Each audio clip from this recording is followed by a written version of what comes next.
जय श्री हरि। आप सभी श्रोताओं को पाप नाशनी मोक्ष प्रदायिनी अजय एकादशी की हार्दिक शुभकामनाएं। अजय शब्द का अर्थ होता है जो कभी जन्म ना ले, अर्थात अविनाशी। क्योंकि इस एकादशी का व्रत करने से साधक जन्म और मरण के बंधन से मुक्त हो जाता है, इसलिए इस एकादशी का नाम अजय एकादशी रखा गया है।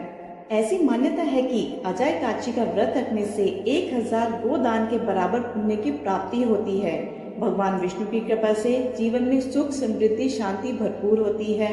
और यदि आपकी संतान पे किसी प्रकार का संकट है तो इस व्रत के पुण्य प्रताप से आपकी संतान की सब संकटों से रक्षा होती है। तो आइए श्रोताओं, प्रसन्न चित्त मन से और भक्ति भाव से सुनते हैं अजय एकादशी की यह पवित्र कथा। अभी भक्तजन मिलकर बोले श्री गणेशाय नमः, श्री विष्णु भगवान की जय। अर्जुन ने कहा, हे पुंडरीकाक्ष, मैंने श्रावण शुक्ल एकादशी अर्थात पुत्रदा एकादशी का सविस्तार वर्णन सुना है। अब आप कृपा करके मुझे भाद्रपद माह के कृष्ण पक्ष की एकादशी के विषय में भी बतलाइए। इस एकादशी का क्या नाम है तथा इसके व्रत का क्या विधान है? इसका व्रत करने से किस फल की प्राप्ति होती है? हे कुंती पुत्र, भाद्रपद माह के कृष्ण पक्ष की एकादशी को अजय एकादशी कहते हैं। इसका व्रत करने से सभी पाप नष्ट हो जाते हैं। इस लोक और परलोक में मदद करने वाली इस एकादशी व्रत के समान संसार में कोई दूसरा व्रत नहीं है।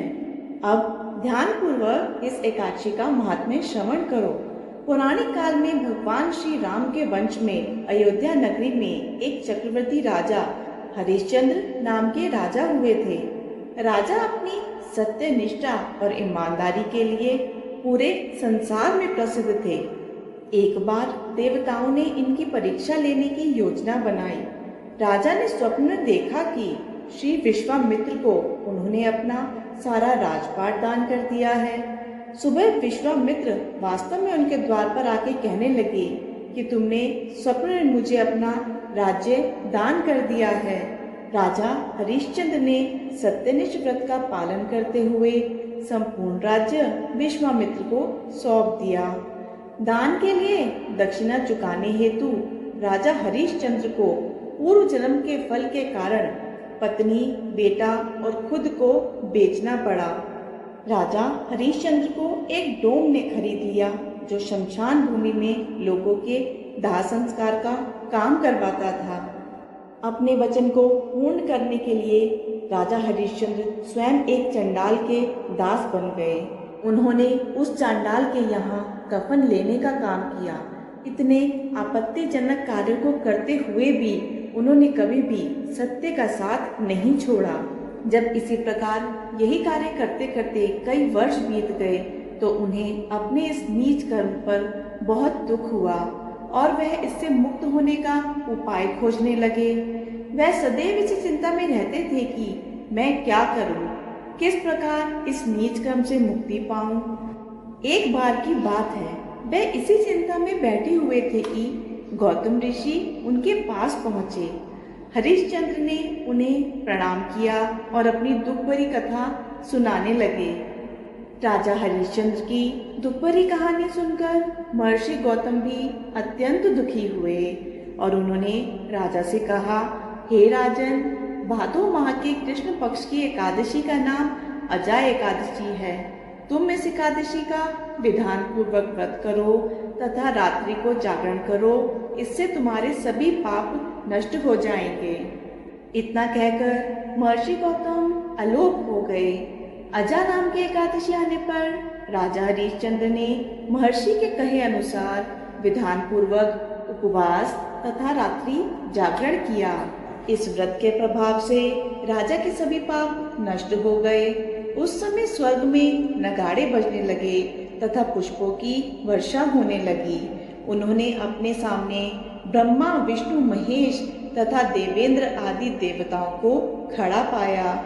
उन्होंने अपने मृतक पुत्र को, जो कि एक जहरीले सांप के द्वारा काटने पर मृत्यु को प्राप्त हुआ था, उसे पुनः जीवित अपने सामने खड़ा पाया और उनकी रानी, जो अनेक कठिनाइयां झेलकर अपना जीवन व्यापन कर रही थी, वह राजसी वस्त्रों तथा आभूषणों से परिपूर्ण उनके सामने खड़ी थी। व्रत के प्रभाव से राजा को पुनः अपने राज्य की प्राप्ति हुई। वास्तव में ऋषि विश्वामित्र ने राजा की परीक्षा लेने के लिए यह सब कौतुक किया था, परंतु अजय एकादशी के व्रत के प्रभाव से ऋषि द्वारा रची गई सारी माया समाप्त हो गई और इस प्रकार इस लोक में अपना राजपाट भोग कर अंत समय में राजा हरिश्चंद्र अपने परिवार सहित स्वर्ग लोक को गए। हे राजन, यह सब अजय एकादशी के व्रत का प्रभाव था। जो मनुष्य इस उपवास को विधान पूर्वक करते हैं तथा रात्रि जागरण करते हैं, उनके सभी पाप नष्ट हो जाते हैं और अंत में वे स्वर्ग को प्राप्त करते हैं।